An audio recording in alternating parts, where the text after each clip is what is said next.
ओम नमः शिवाय। सनातन की सभी आस्थावानों को मेरा प्रणाम। पूरे देश में सावन मास की धूम मची है। कांवड़ियों का जयकारा, बोलबम का नारा और भोलेनाथ का सामूहिक जयकारा। ऐसा लगता है जैसे गंगा तटों से लेकर शिवालयों तक भगवान शिव साक्षात हो गए हों। सावन में ऐसा क्यों होता है? क्यों यही मास भगवान शिव को सबसे प्रिय है? और इसके पीछे कौन सी परंपरा है, क्या मान्यता है? आज की वीडियो में ये सब कुछ आपको बताएंगे बेहद आसान भाषा में। सबसे पहले सावन को भौगोलिक रूप से समझते हैं।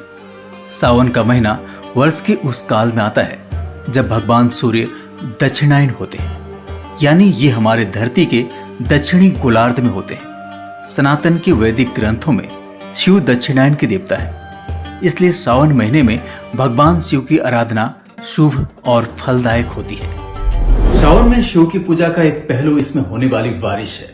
पौराणिक मान्यताओं के साथ भौगोलिक तथ्य ये भी है कि शिव जी को चढ़ने वाले फूल, पत्तियां जैसे बेलपत्र, धतूर सावन महीने में ही नई कोपलों से भरते हैं। इस वजह से भी सावन में शिव पूजन की परंपरा बनी। इस पूजा का एक पहलू सृष्टि का संचालन भी है। दरअसल सावन शुरू होने से 4 दिन पहले एक एकादशी होती है, देवशयनी। इस तिथि से 4 महीने के लिए भगवान विष्णु योग निद्रा में चले जाते हैं, यानी विश्राम की अवस्था में। ये योग निद्रा क्या होती है, हमने इसे लेकर अलग से वीडियो बनाया है, वो आप इंस्टाफोक के वीडियो सेक्शन में समझ सकते हैं। इसमें आपको विष्णु की 4 महीनों की विश्राम अवस्था के बारे में पूरा ब्यौरा मिल जाएगा। भगवान विष्णु जब योग निद्रा के लिए जाते हैं तो सृष्टि संचालन की जिम्मेदारी भगवान शिव के हाथों में आ जाती है। इसलिए भी भगवान शिव की पूजा सावन में खास रूप से की जाती है। अगर आप स्कंद पुराण पढ़ेंगे तो इसमें भगवान शिव खुद कहते हैं कि श्रावण मास मुझे बेहद प्रिय है। इस पुराण में सावन महीने की हर तिथि का महत्व व्रत जितना होता है।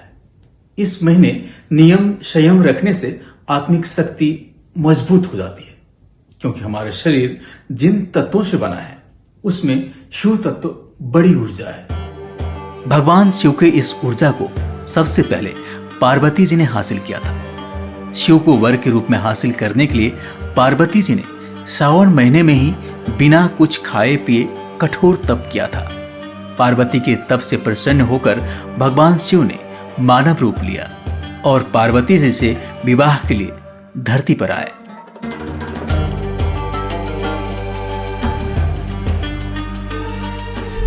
इसी पौराणिक मान्यता के आधार पर कहा गया है कि भगवान शिव सावन महीने में अपने ससुराल गए थे। वहां उनकी जलाभिषेक करके स्वागत किया गया था। माना जाता है कि भगवान शिव हर सावन में आज भी अपने ससुराल यानी धरती लोक पर 1 महीने के लिए आते हैं। लेकिन इस महीने को सावन ही क्यों नाम दिया गया? स्कंद पुराण और शिव पुराण के जानकार इसकी 2 वजहें बताते हैं। पहली वजह ये कि आषाढ़ महीने में पूर्णिमा की तिथि पर श्रवण नक्षत्र होता है। इस साल 12 और 13 जुलाई को श्रवण नक्षत्र रहेगा। इसके बाद सावन की पूर्णिमा से पहले यानी 8 और 9 अगस्त को श्रवण नक्षत्र रहेगा।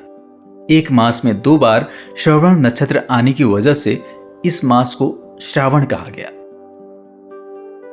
श्रवण नक्षत्र 27 नक्षत्रों में से 22वें नंबर का नक्षत्र है। इसका संबंध सुनने की क्षमता से है। हमारे शरीर में सुनने की क्षमता कान से जुड़ी होती है, जो सुनने के साथ सीखने का अंग है। इसलिए श्रावण को ज्ञान और रचनात्मकता का नक्षत्र माना जाता है।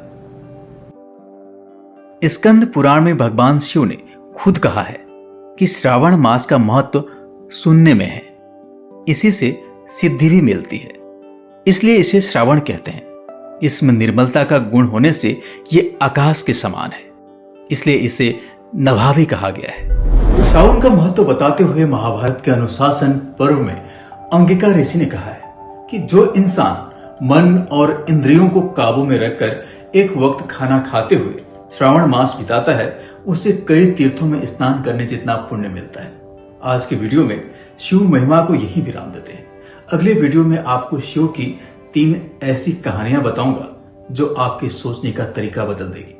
उस वीडियो का नोटिफिकेशन हासिल करने के लिए चैनल को सब्सक्राइब जरूर कर लीजिए। ओम नमः शिवाय।